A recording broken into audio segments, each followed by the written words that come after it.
Alhamdulillahi wa kafa. Wassalatu wassalamu ala al-mustafa wa ala alihi wa sahbihi dzawil wafa. Yang kami hormati Bapak Rektor Unmad Dr. Insinyur Luluk Sulistyo Budi MP beserta jajaran Bapak Ibu dosen yang kami muliakan, segenap panitia peringatan Nuzulul Quran dan juga para hadirin hadirat rahimakumullah. Pertama dan paling utama, marilah kita senantiasa bersyukur kehadirat Allah Subhanahu wa taala, yang mana pada sore hari ini kita masih diberi kesempatan oleh Allah untuk menimba ilmu dan juga bermunajat di dalam masjid. Mudah-mudahan kita bagian dari umat Islam yang selalu bersyukur atas nikmat-nikmat Allah Subhanahu wa ta'ala. Kedua kalinya shalawatullah wa salamuhu semoga senantiasa tercurah kepada junjungan kita Nabi Agung Muhammad sallallahu alaihi wasallam yang telah membawa risalah kenabian sampai kepada kita. Mudah-mudahan kita semua ini diakui menjadi umatnya dan mendapatkan syafaatnya fid dini wad dunya wal akhirah. Allahumma amin.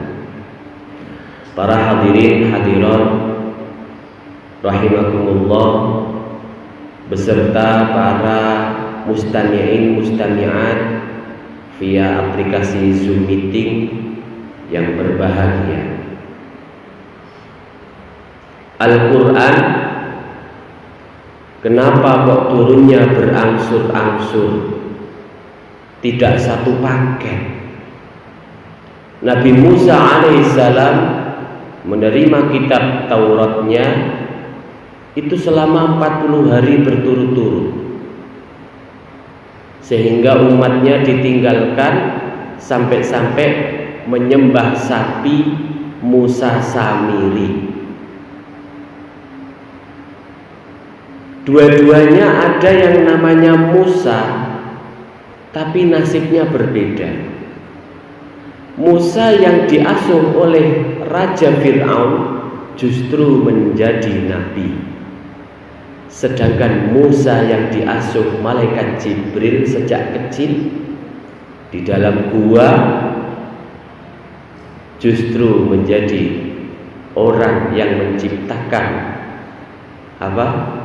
sapi dari batangan emas. Kemudian sapinya bisa ngomong sebab mengambil bekas telapak kakinya malaikat Jibril. Coba. Jadi kalau mau ngaji mistis sama saya bisa kita kaji. Tapi kita tidak mau membahas lebih jauh tentang kitab-kitab terdahulu. Kita membahas fokus kepada Al-Quran. Al-Quran huwa kalamullah al-munazzalu ala nabiyyina Muhammadin. Al-Quran adalah firman Allah yang diturunkan secara berangsur-angsur kepada Nabi kita Muhammad sallallahu alaihi wasallam. Kenapa kok enggak tumplek-blek satu kali gitu? Satu momen gitu. 30 juz turun jebret. Oh, tidak semudah itu Ferguson. Al-Quran diturunkan secara berangsur-angsur, itu bersesuaian dengan apa yang dialami oleh baginda Nabi Muhammad sallallahu alaihi wasallam. Di tahun 610 Masehi, Rasulullah mendapat 5 ayat dari surat Al-Alaq. Iqra bismi rabbikal ladzi khalaq. Bacalah dengan menyebut nama Tuhanmu yang telah menciptakan. Loh, bacaan di sini bukan berarti bacaan tulisan, tapi bacalah situasi, bacalah kondisi, bacalah muqtadul hal, muqtadul maqam. Ini yang dimaksud. Jadi Al-Quran turun bersesuaian dengan apa yang dialami oleh baginda Nabi Muhammad sallallahu alaihi wasallam. Ketika Rasulullah berselimut, beberapa saat kemudian turunlah surat Al-Muzammil. Wahai orang yang berselimut. Coba, Rasulullah berselimut, ayatnya berkenaan dengan selimut. Coba Rasulullah lagi jalan-jalan di pekarangan, tiba-tiba ayat turun, hei orang-orang yang berselimut. Ngaco loh, saya nggak selimutan kali. Kan gitu. Artinya ayat-ayat turun itu bersesuaian dengan yang kejadian yang sedang dialami oleh baginda Nabi Muhammad sallallahu alaihi wasallam. Supaya apa? Lebih nancep di dalam dada. Kamu saat bahagia, apa yang diucapkan orang bahagia? Selamat ya, kamu sedang mengalami ini. Wah, selamat. Wah, happy anniversary. Lagi pernikahan 1 tahun, kan gitu, seneng-seneng. Coba kalau kamu lagi bahagia, ucapannya berita duka, apa yang kamu lakukan? Ya marah-marah. Innalillahi, aku ikut berduka cita ya, kamu happy anniversary hari ini. Ini ngejak gelut apa piye? Karena tidak bersesuaian dengan momen yang terjadi. Tapi kalau ayat Al-Quran turun bersesuaian dengan apa yang dialami oleh Rasulullah, maka lebih bisa ditangkap dan lebih bisa terkenang di dalam qalbu baginda Nabi Muhammad sallallahu alaihi wasallam. Yang kedua, kenapa ayat Al-Quran turunnya harus bersesuaian dengan asbabun nuzul?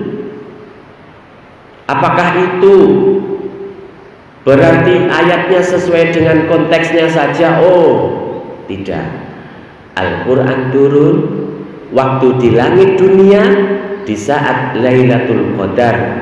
Dari Lauhul Mahfud sudah dibentuk kosakatanya, turunnya kapan, takdirnya sudah digariskan oleh Allah.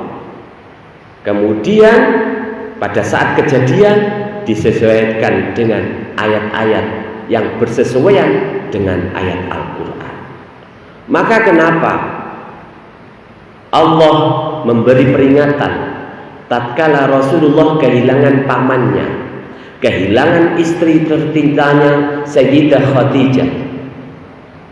Rasulullah sangat menyayangkan. Ya Allah, Pak Le, Abu Thalib, engkau itu menjagaku sejak kecil, lah kok ninggal kak kon masuk Islam lu emoh. Jan heran aku. Karek masuk Islam tok lu sampean selamat. Pak Le, malah pilih gak gelem beragama Islam, tidak mau beriman. Akhirnya turunlah suatu ayat berkenaan dengan apa yang dialami oleh Rasulullah.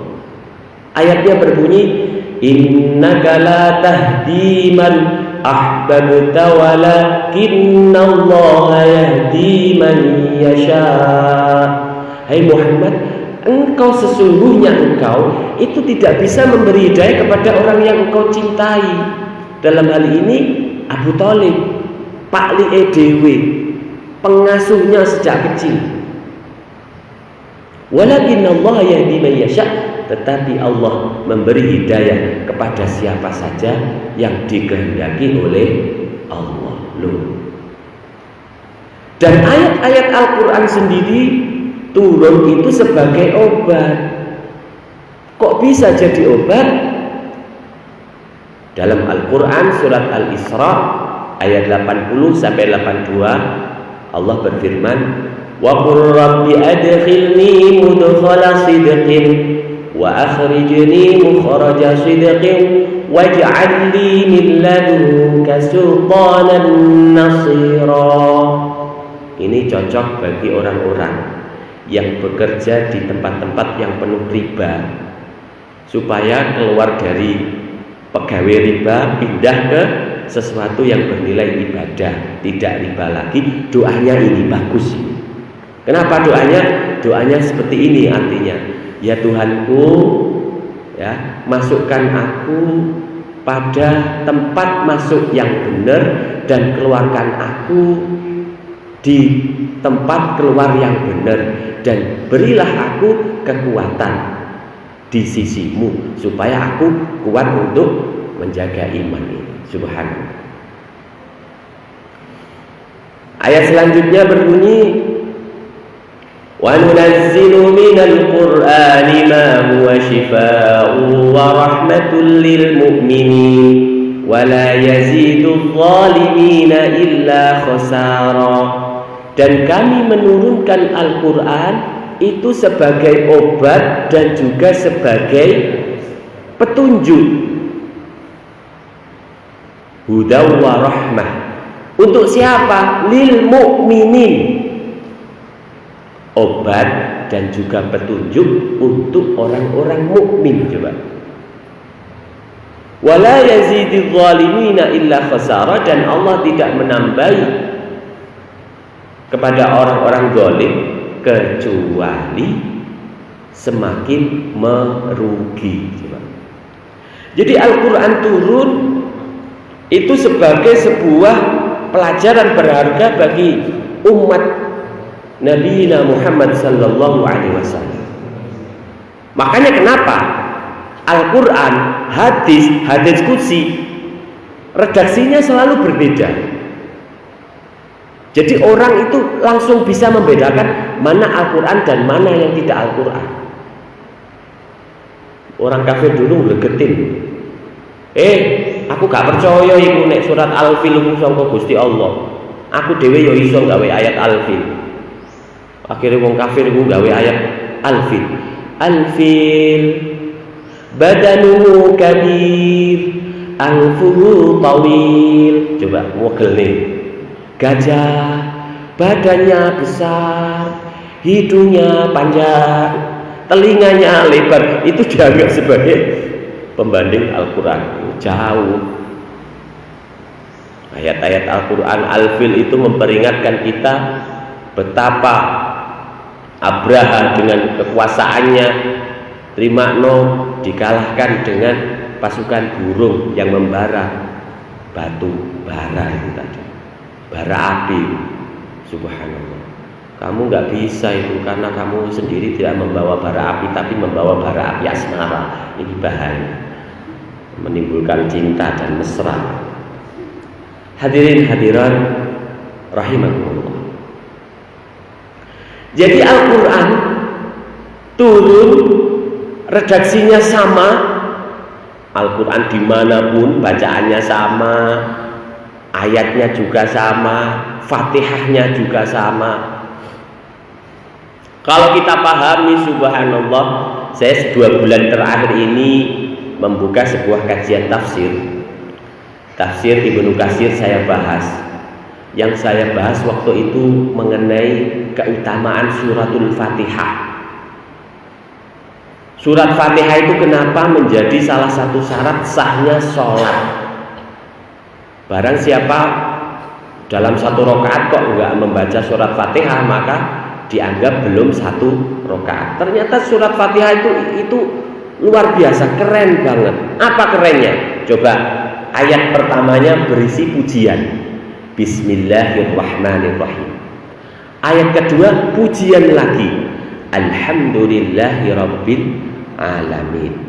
Ayat ketiga pujian lagi, Ar-Rahmanirrahim.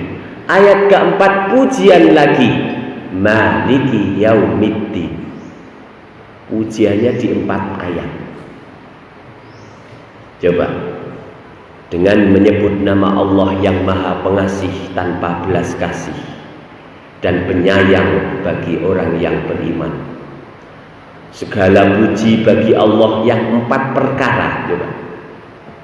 Jadi pujian itu semuanya milik Allah. 4 perkara itu apa? makhluk memuji makhluk milik Allah. Ih cantiknya, padahal itu makhluknya Allah. Sebenarnya kita memuji Allah. Pujian Allah kepada makhluknya. Laqad khalaqnal insana fi ahsani taqwim. Sungguh kami menciptakan manusia dalam kondisi yang paling seksi. Yang dimuliakan manusianya, yang dapat pujian penciptanya, yaitu Allah, karena sudah menciptakan makhluk paling seksi dalam bentuk yang paling sempurna. Pujian Allah terhadap Allah sendiri. Akulah yang maha pengasih, akulah yang maha penyayang, akulah yang maha kaya, akulah yang maha jabbar, maha menyiksa. Pujian Allah kepada dirinya juga milik Allah. Sudah ada 4 pujian macamnya. Allah pencipta kepada pencipta, pencipta kepada makhluknya, makhluk kepada makhluknya, makhluk kepada penciptanya. Itu semuanya adalah pujian milik Allah Subhanahu wa ta'ala. Kemudian Ar-Rahmanir Rahim, Maliki Yaumiddin, yang merajai hari pembalasan.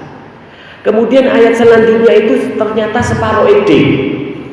Yang separuh pertama milik Allah, yang separuh kemudian milik manusia, yaitu berbunyi Iyyaka na'budu wa iyyaka nasta'in. Kenapa? Hanya kepadamu kami menyembah, hanya kepadamu kami memohon pertolongan. Coba. Kenapa kok di situ ada faedah taksir? Iyyaka. Ibu-ibu kalau dibilang suaminya, "Mama, aku mencintaimu loh, Ma." Papa itu gombal, kan mesti ngomong.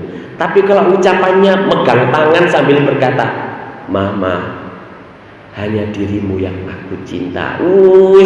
Dari ubun-ubun sampai ke bawah kaki itu piar-piar betahi, kira-kira seperti itu. Karena apa? Ada ucapan hanya dirimu yang aku cinta. Sama kepada Allah, hanya padamu kami menyembah. Itu berbeda dengan kami menyembahmu ya Allah. Beda. Aku mencintaimu beda dengan hanya dirimu yang aku cinta. Loh, kayak gitu loh faedah kata-kata. Langsung praktek poso-poso nembak pacare, ya hanya dirimu yang aku sayang.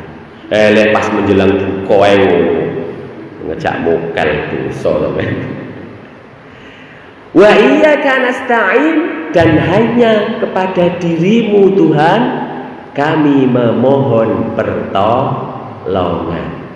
Tidak gini katanya, wa nasta'inuka, dan kami memohon pertolongan padamu. Beda.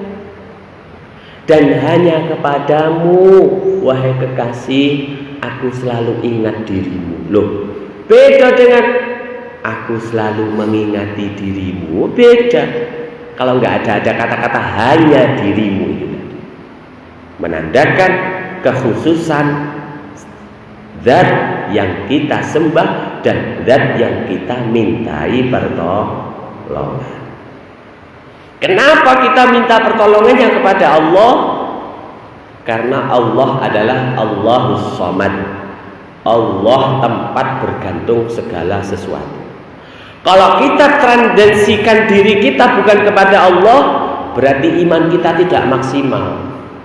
Nek iman gak maksimal, percayane ora yakin tenanan. Nek yakine kurang tenanan, posone oleh gur luwe tok. Maka kenapa puasa ini satu-satunya ibadah yang pahalanya dihitung langsung oleh Allah.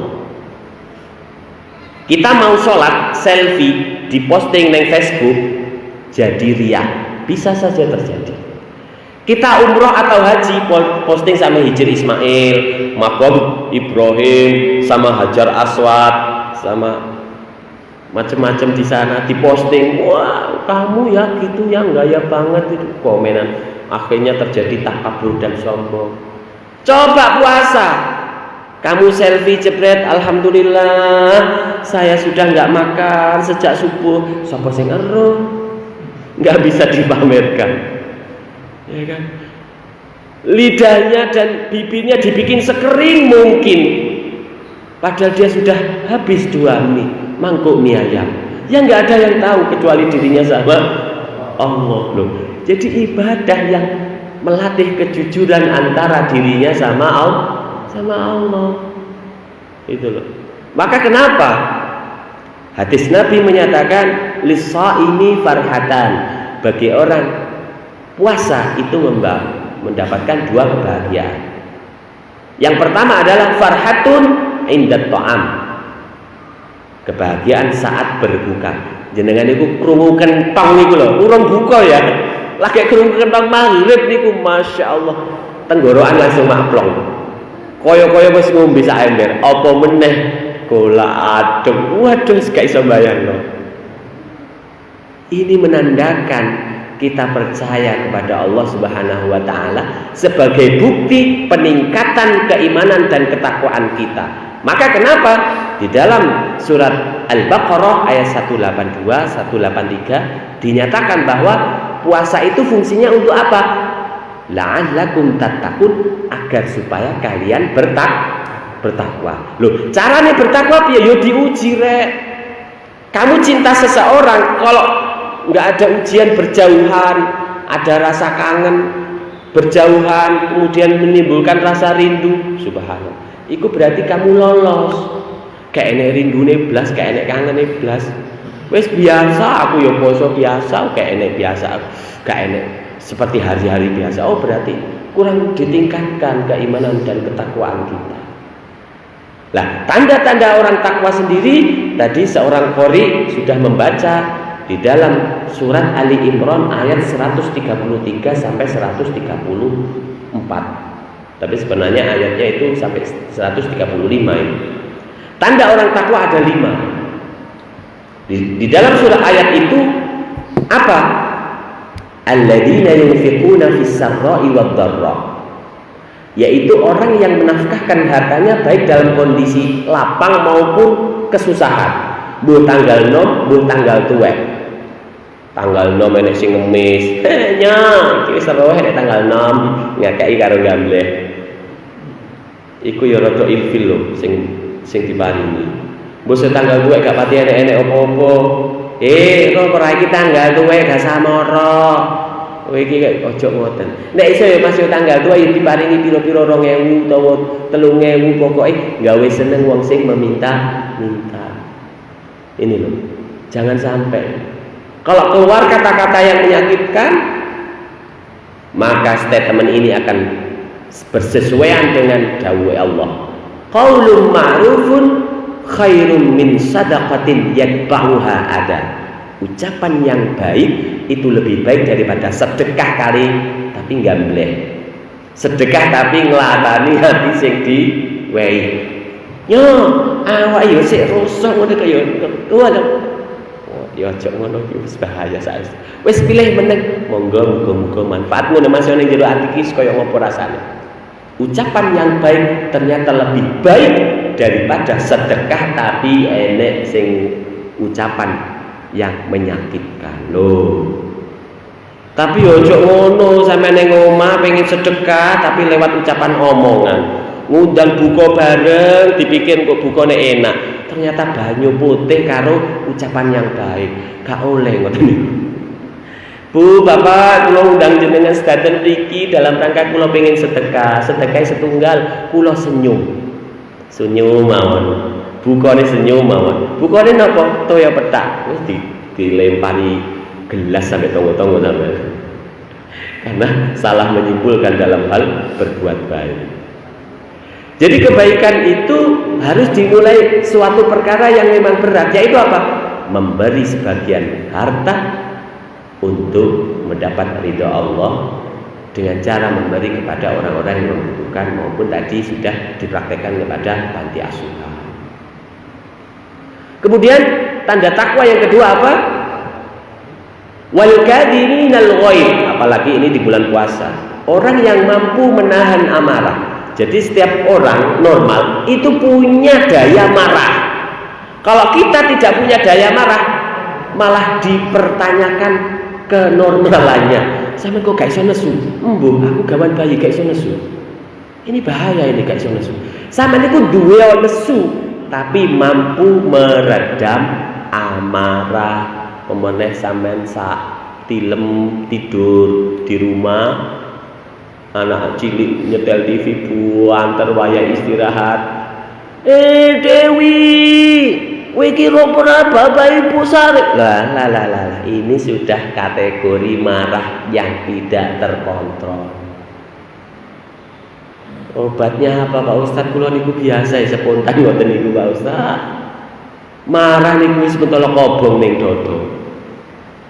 Obatnya setunggal. Langsung saat durunge marah, memang dalam kondisi duduk langsung geletak. Insya Allah gak iso marah. Geletak sih pengen marah murep. Posisi marah murep ra iso. Ngudang tekel iso. Nek mboten ngoten dalam kondisi berdiri langsung ke ambil air wudu. Pak Ustaz kula niku wudu niku tambah membara Pak Ustaz. Pun slulup mawon ten. Nggon renang. Slulup niku insyaallah jenengan gak sida nesu iso malah cuwokan napa walun lan lihat. Artinya apa? Ternyata menahan amarah menjadi sebuah kategori ketakwaan seseorang. Yang ketiga adalah wal 'afina 'anil nas, memaafkan kesalahan manusia. Loh, kita itu manusia itu mahalul khata', tempatnya salah. Otomatis orang lain juga menjadi tempatnya salah. Jika orang lain memiliki salah kepada kita dan orang tersebut meminta maaf kepada kita, maka seyogyanya kita memaafkan kesalahan dia yang dilakukan kepada kita. Sebaliknya, kesalahan kita kepada orang lain, kita memohon maaf, maka orang lain juga memiliki hak untuk memaafkan kita. Fungsinya apa? Kalau kita pemaaf, kalau kita memberi ampun, kalau kita memberi hati ini lapang dada atas kesalahan orang lain, punya harapan, mudah-mudahan sebagaimana kita memaafkan orang lain, mudah-mudahan Allah juga memaafkan kesalahan kita. Allahumma amin.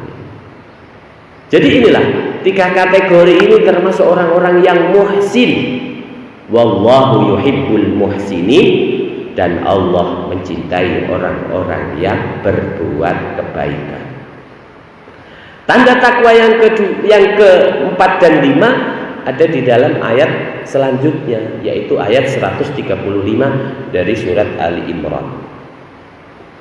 Walladzina idza fa'alu fahishatan aw zalamu anfusahum dzakarullah fastaghfaru lidunubihim wa may yaghfiru dzunuba illallah wa lam yusirru ala ma fa'alu wa hum ya'lamun. Dan orang-orang yang pernah berbuat keji, dan juga orang yang menganiaya dirinya sendiri, kemudian dia ingat kepada Allah, kemudian memohon ampun kepada Allah, dan dia sadar tidak ada yang maha pengampun kecuali Allah subhanahu wa ta'ala. Jadi gak mesti wong apik sing wong takwa itu. Kadang biyen tahu berbuat jahat, tapi dheweke kok tobat, subhanallah. Kadang tobatnya itu melebihi orang-orang yang tidak pernah berbuat jahat. Kadang menjadi muadzin tetap, azan subuhnya itu kadang azan subuh itu bikin hati itu merinding itu. Orang yang tobat itu jadi muadzin tetap subuh, itu iso mengkuwirik gitu nadanya itu. Beneran itu. Karena apa? Dari hati azannya. Jadi kalau adzan cuma ngandalin merdus doang, tidak membawa hati mengajak orang jamaah itu, ya gak pati enek sing krungu. Maka dari itu, marilah kita ciptakan muadzin-muadzin yang memiliki integritas dan profesionalisme yang tinggi. Selain dia mengajak sholat, juga memiliki daya suara yang bagus, tapi di dalam hatinya juga mengajak untuk menyembah Allah. Supaya apa? Tidak hanya bagus didengarkan saja, tapi benar-benar bagus didengarkan oleh suara hati. Allahumma amin. Hadirin hadirat rahimakumullah. Jadi ada 5 tanda ketakwaan yang bisa kita praktekkan dalam kehidupan sehari-hari. Yang pertama adalah tanda peduli kepada sesama, menafkahkan hartanya di jalan Allah, untuk anak yatim, untuk panti asuhan, untuk orang-orang yang miskin, fakir miskin, anak yang terlantar. Kepedulian sosial ini menandakan kita sebagai hamba Allah yang juga peduli kepada hamba Allah yang lain gitu. Kalau kita tidak peduli, maka takutnya kita itu nanti dilaporkan sama mereka. Gusti, saya itu tetangganya si fulan, Gusti. Aku gak tahu dikai sego buka belas. Kolake mambu tok, gorengan yo mambu tok keluke ning kene. Aku gak tahu di sapa, Gusti. Dikai kolake gak tahu. Kula pengin pahalane bapak niku, ibu niku sing dadi tanggaku niku diparingne kula. Sebab piyambake nglarani kula sebendina niku ambune tok sing mlebu. Diingi sate, hari ini gule, sok mben niku pecel, sesuke meneh niku go mlebu tok keluke Pak. Gusti, kula lapor niki, kula sakit hati kali perlakuan niku. Lah sebagai momen Ramadan, ini adalah momen yang sangat tepat untuk menumbuh kembangkan rasa sosial kita kepada masyarakat yang kurang mampu, memberi takjil kepada tetangga, memberi beras ini buat buka dan sahur. Yo nek tunggu kayak 5 kilo, ya Allah, nek matur suwun kayak 5 juta. Matur suwun Bu, ya Allah, muga-muga buka kata rezekine nambah lancar. Tungone sampai teko haji, sampai mengke husnul khotimah niku rak barbar. Padahal diparingi 5 kilo beras. Loh, mudah-mudahan doanya orang miskin itu diijabah oleh Allah Subhanahu wa taala. Gitu loh. Jadi memunculkan kepedulian sosial itu di bulan Ramadan itu sangat tepat. Karena di saat siang sama-sama lapar, saat berbuka urung mesti buka. Sing sugih ya iso maem upo, sing miskin iso maeme ula. Naudzubillah min dzalik. Lah ini, maka kita harus peduli dengan sesama. Siapa tetangga kita yang layak untuk kita pedulikan. Nek iso ya aja dhewe ngejak kancane bareng-bareng. Kalau duwe anak 5 masamu, bapake wis gak ono, ibuke kuwi gak iso nyapo-nyapo, gek ning kono enek mbahe diopeni dhewe. Ayo kita pedulikan, ayo. Aku tak ngopeni sing nomor piro di sekolahno, ayo. Misalkan itu. Jadi kepedulian kita munculkan, mudah-mudahan dengan kepedulian ini menjadikan pahala kita di sisi Allah semakin banyak. Allahumma amin. Bahkan dulu ada ulama yang bernama Asy-Syaikh Muwaffaq. Itu pernah mau berangkat haji, dilalah ndelok ibu-ibu nyutii bangkai ayam di sungai. Bu, kui bangkai Bu, haram Bu. Apa kata ibu-ibu niku? Iya haram nggih sampean Mas. Iki ngono halal, anakku 3 dina, wedok kabeh 5 kuwi urung mangan kabeh 3 dina. Bapake wis ninggal. Karena begitu terenyuhnya Muwaffaq ini, akhirnya budal sanggung nggih haji diserahne ning ibu niku wau. Niki Bu, pun gak usah golek bangkai ayam malih Bu. Pun niki kagem dahar, kagem buka usaha, muga-muga manfaat. Apa yang terjadi di tahun itu? Ibnu Mubarak niku ten Mekah. Dalam mimpinya itu ketemu 2 malaikat. Malaikat itu ngobrol, hajine wong sak donya iki taun iki gak enek sing ditampa kecuali hajine jenenge Muwaffaq. Bingung, tangi turu ditekoni jamaah haji kabeh ditekoni, sapa sing jenenge Muwaffaq, sapa sing jenenge Muwaffaq, gak enek. Tanggane ngomong Muwaffaq mau gak sida budal. Omahe kono tak tutui. Nyapa to kok goleki wong dhek gak budal haji kok. Ternyata sesampainya Ibnu Mubarak sampai di rumahnya, Syekh, Sampeyan niku amal apa? Amalan apa sampai sampeyan niku nang jero ngipi kula aku sampeyan diobrolno. Oh, aku gak amal apa-apa. Ceritane dhuwitku sing tak nggih haji. Kuwi tak kekne wong miskin, gara-gara wong miskin mau maem bangke. Aku gak tegel tak wehno. Oh, iki sing garai. Malaikat menghajikan kamu sebanyak 70.000 selama bertahun-tahun sampai hari kiamat, pahalanya untuk dirimu wahai Syekh Muwaffaq. Subhanallah. Ternyata ibadah haji itu ternyata bisa dikalahkan dengan kepedulian sosial kita kepada orang yang membutuhkan. Nah, seperti itu. Mudah-mudahan kita semuanya tergolong menjadi orang-orang yang peduli kepada sesama, mampu menahan amarah dan mampu memaafkan kesalahan manusia. Allahumma amin. Demikian apa yang dapat saya sampaikan. Mudah-mudahan dengan adanya nuzulul Quran, kita membaca surat yang sama, membaca ayat yang sama, membaca Al-Quran yang sama, menyatukan hati kita untuk menyembah Allah semata dan mendapatkan ampunan dan juga pahala. Allahumma amin. Sebelum kita akhiri, marilah kita berdoa kepada Allah. Mudah-mudahan momen nuzulul Quran ini benar-benar menyatukan umat Islam untuk selalu hidup damai, tidak bermusuhan, tidak berselisih, tidak rame-rame dalam kemungkaran, namun selalu damai dalam berkehidupan dan juga menumbuh kembangkan rasa kepedulian sosial kepada manusia lain. Allahumma amin. Al-Fatihah. A'udzu billahi minasyaitonir rajim. Bismillahirrahmanirrahim. Alhamdulillahirabbil alamin arrahmanir rahim maliki yaumiddin. Iyyaka na'budu wa iyyaka nasta'in ihdinas siratal mustaqim siratal ladzina an'amta 'alaihim ghairil maghdubi 'alaihim waladdallin. Allahumma shalli 'ala sayyidina Muhammad wa 'ala ali sayyidina Muhammad walhamdulillahirabbil alamin. Hamdan syakiran hamdan na'am hamdan yu'affi ni'amatika fi mazidah. Ya Rabbana lakal hamdu kama yanbaghi li jalalika wa 'azimi sultanik. Ya Allah, ya Rahman, ya Rahim, ampunilah dosa-dosa kami, dosa kedua orang tua kami, dosa bapak ibu kami, dosa saudara-saudari kami, muslimin muslimat yang masih hidup ataupun yang telah mati.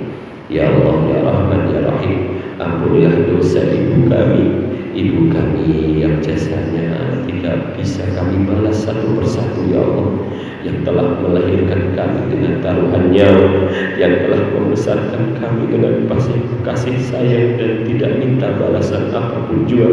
Namun kadang ketika kami sudah dewasa, kami malah cuek kepada ibu kami, menyakiti hati ibu kami. Maka dari itu ya Allah, berilah ampunan kepada ibu kami dan balaslah kebaikannya untuk mendapatkan surga.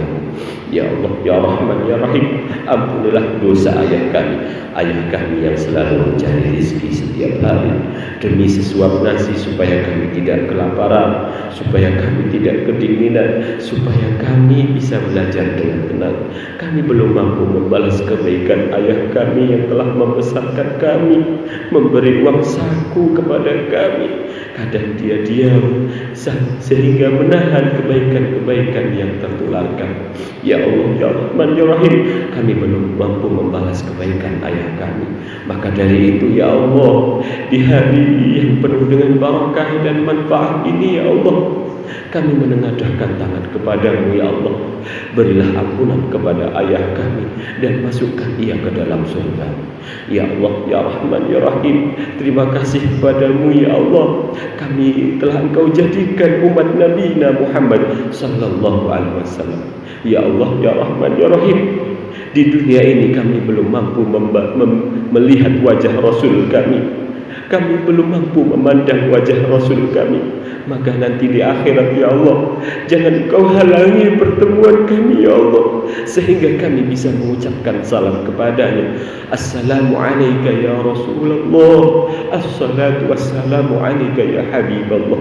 Betapa indahnya momen-momen itu saat kami bertemu dengannya di dalam surga. Ya Allah, ya Rahman, ya Rahim, sebagaimana Engkau pertemukan kami dengan orang-orang salih, dengan orang-orang yang salih, maka di akhirat nanti pertemukan kami juga dengan orang-orang salih, dan giring kami menuju surga-Mu ya Allah. Jangan Engkau kumpulkan kami dalam rangka menuju ke dalam api neraka. Sungguh kami tidak kuasa berada di dalam api neraka. Ya Allah, ya Rahman, ya Rahim, terimalah puasa Ramadan kami. Ya Allah, terimalah puasa Ramadan kami. Kami siang berlapar-lapar dan berdahaga hanya untuk memohon ridho, memohon cinta. Mudah-mudahan kami semuanya di akhirat nanti tidak dahaga dan tidak lapar ya Allah, sehingga merasakan nikmat di akhirat nanti ya Allah. Jangan Engkau jadikan kami orang-orang yang ahli kubur mendapat siksa-Mu di akhirat nanti. Ya Allah, ya Rahman, ya Rahim, di alam kubur kami sendirian, maka dari itu ya Allah, limpahkanlah ampunan, limpahkanlah rahmat-Mu ya Allah, sehingga kami tidak mendapatkan siksaan. Ya Allah, ya Rahman, ya Rahim, tatkala nanti hari kiamat tiba ya Allah, giringlah kami menuju Nabi-Mu Muhammad sallallahu alaihi wasallam, sehingga kami mendapatkan syafaatnya. Jangan Engkau giring kami menuju neraka-Mu ya Allah, ya Allah, karena kami tidak kuasa berada di dalam api neraka-Mu. Ya Allah, ya Rahman, ya Rahim, betapa bahagianya saat Rasulullah memanggil nama kami, ya Fulan bin Fulan, Engkau mendapatkan syafaatku. Betapa saat itu saat yang bahagia ya Allah. Maka dari itu jangan halangi Nabi kami untuk memberi syafaat kepada kami. Jangan sampai Nabi kami mengucapkan, ya Fulan bin Fulan, siapa engkau? Aku tidak mengenalmu. Kamu tidak mencintaiku dengan tulus. Kau hanya menyebut namaku banyak-banyak, tapi tidak taat kepada perintah-perintahku. Nyahlah di hadapanku. Betapa saat sakit, saat diusir Rasulullah seperti itu ya Allah, sehingga kami tergolong orang-orang yang tidak mendapat syafaat, sehingga kami tergolong orang-orang yang masuk ke dalam neraka. Na'udzubillah tsumma na'udzubillah. Ya Allah, ya Rahman, ya Rahim, mudah-mudahan keluarga besar Universitas Merdeka ini ya Allah selalu membawa manfaat, keberkahan dalam memberi ilmu kepada mahasiswa-mahasiswi, selalu bisa eksis dalam memberi manfaat kepada orang-orang sekitar, selalu bisa memberi manfaat dan juga mendapatkan ampunan-Mu ya Allah, sehingga kami dan civitas akademik kami selalu eksis sampai hari kiamat. Allahumma amin. Rabbana atina fid dunya hasanah wa fil akhirati hasanah wa qina adzabannar. Wa sallallahu ala sayyidina Muhammad. Subhana rabbika rabbil izzati amma yasifun wa salamun ala al mursalin walhamdulillahi rabbil alamin. Bismillahil Fatihah. A'udzu billahi minasyaitonir rajim. Bismillahirrahmanirrahim. Alhamdulillahi rabbil alamin arrahmanir rahim maliki yaumiddin. Iyyaka na'budu wa iyyaka nasta'in ihdinas siratal mustaqim siratal ladzina an'amta 'alaihim ghairil maghdubi 'alaihim waladdallin. Demikian apa yang dapat saya sampaikan, mudah-mudahan ada faedah dan manfaatnya. Kurang lebihnya kami mohon maaf. Wabillahi taufiq wal hidayah. Wassalamualaikum warahmatullahi wabarakatuh.